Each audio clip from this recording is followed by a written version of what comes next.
Hi everybody, it's Lisa from SuttonsDaze, and this is 30 Days of Thanksgiving, day number 2, and today we are doing a side dish, which has quickly become a favorite of our entire family. We have had this for numerous weeks over the last few weeks, and Sunday dinners, it's fantastic. Everyone loves it. The kids inhaled it. They want this over mashed potatoes with their Thanksgiving dinner, and I'm going to oblige. So tonight we are making mashed butternut squash with bacon, and oh, it is so good. I'm going to show you how we do it. Okay, so first we've got the butternut squash. I cut off the top and the bottom so it sits flat, and then cut it in half. Then we're going to scoop out the seeds in the middle, and we're going to peel the outside. Okay, so we just peeled off the back part. It's not really easy, but easy enough. It's easier to do it now than later. And we're just going to scoop out the seeds.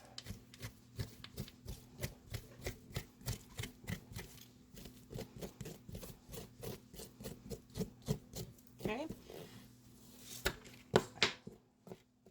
There we go. And then I'm going to put this face down on the cookie sheet back here.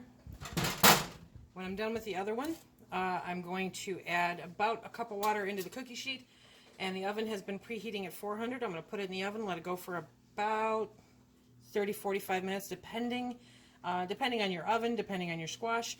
You want it to be soft. Okay, so we added about a cup of water. It's just enough to make a little puddle in there. Okay, while that's cooking, it's a really good time to get your bacon going. Now, if you are somebody who cans bacon, for a large butternut squash or more, I use a can of my home canned bacon.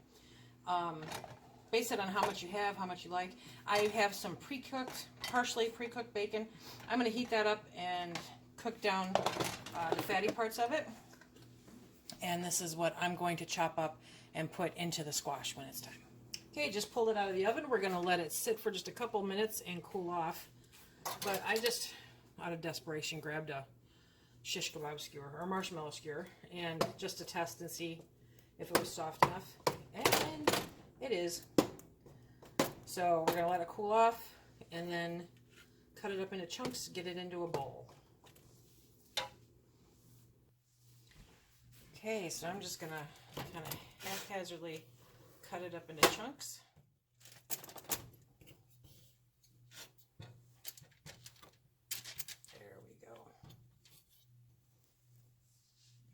Turn. There we go, nice and soft.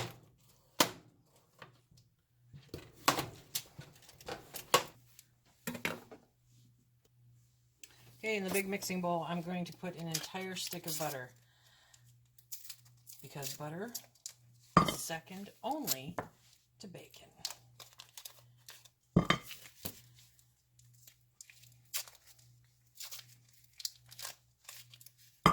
And now I'm going to start scooping up.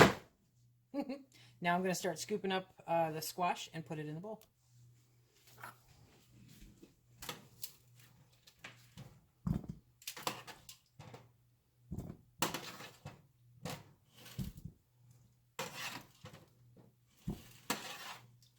If it's too difficult to peel the squash when it's raw, in its raw form, then leave the skin on and go ahead and bake it at that time. And then when it comes to this time, you can just scoop out the insides. It's kind of 6 of one, half dozen the other. Depending on the day, the level of ambition, and the degree of pain in my wrist decides which way I do it.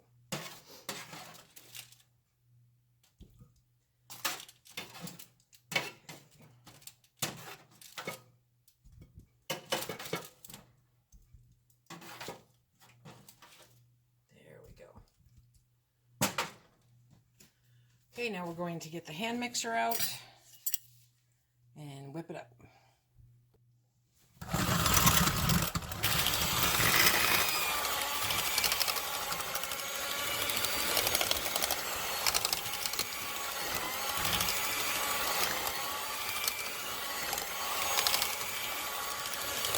Once you've got that all beaten up, you're just going to add a dollop of heavy whipping cream and mix that into it.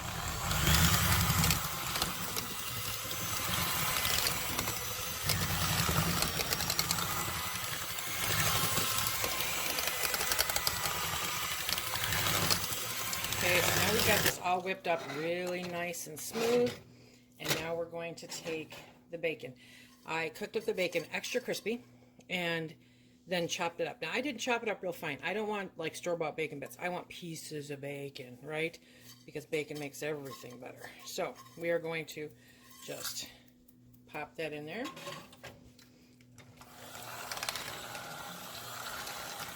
Fold it in.